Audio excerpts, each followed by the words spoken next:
रात की नीरवता में महल के दीप मंद हो चले थे। राजा वीरेसन अपने कक्ष की बालकनी में खड़े दूर आकाश की ओर निहार रहे थे।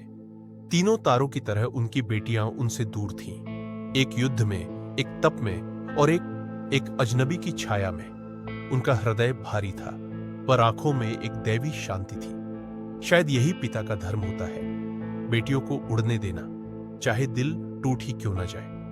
इधर अमीरा ने गिरिवन की सीमाओं पर शौर्य का ऐसा परिचय दिया कि शत्रु थर्रा उठे। उसकी तलवार की चमक में न केवल साहस था, बल्कि न्याय की ज्योति भी थी। गिरिवन की जनता उसे सिंह शक्ति कहने लगी थी। पर हर रात जब वह अकेली होती, वह एक पत्र पढ़ती, राजा का लिखा हुआ। बेटी, तेरा हर वार मुझे गौरव देता है, पर हर घाव मुझे चुपके से रुला देता है। वहीं दूसरी ओर हिमगिरी की गुफाओं में वैदेही ध्यानस्थ थी। पुरातन ग्रंथ अब उसके हृदय में उतरने लगा था। उसने सीखा, ज्ञान किताबों में नहीं, अनुभवों में है। उसने एक दिन अपने गुरु से पूछा, परम सत्य क्या है?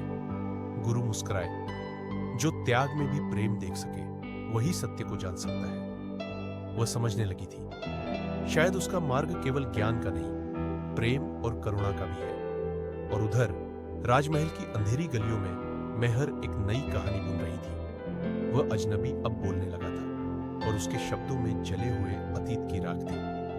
मैं राजकुमार आर्यमान हूं, गिरिवन का उत्तराधिकारी। मुझे मेरे ही विश्वास पात्रों ने धोखा दिया। मेहर चौंकी नहीं, उसने बस धीरे से कहा, अब तुम अकेले नहीं हो। उसकी आंखों में न डर था, न पश्चाताप, सिर्फ ममता। वो समझ रही थी, ये अजनबी सिर्फ घायल शरीर नहीं है, ये उसकी नियति की एक नई परत है। राजा वीरेसन को अब रातों में नींद नहीं आती थी। महल की छतें अब उन्हें खाली लगती, और हर कोना बेटियों की हंसी को तरसता था। एक पुकार उनके भीतर गूंज रही थी, क्या मैं उन्हें खो रहा हूं, या वे अब अपने रास्तों पर खिल रही हैं? पर नियति ने अभी आखिरी पत्ता नहीं खोला था, क्योंकि बहुत जल्द एक ऐसी आंधी आने वाली थी जो तीनों बेटियों को एक ही चौराहे पर ला खड़ा करेगी, जहां प्रेम, त्याग और शौर्य एक साथ परीक्षा देंगे।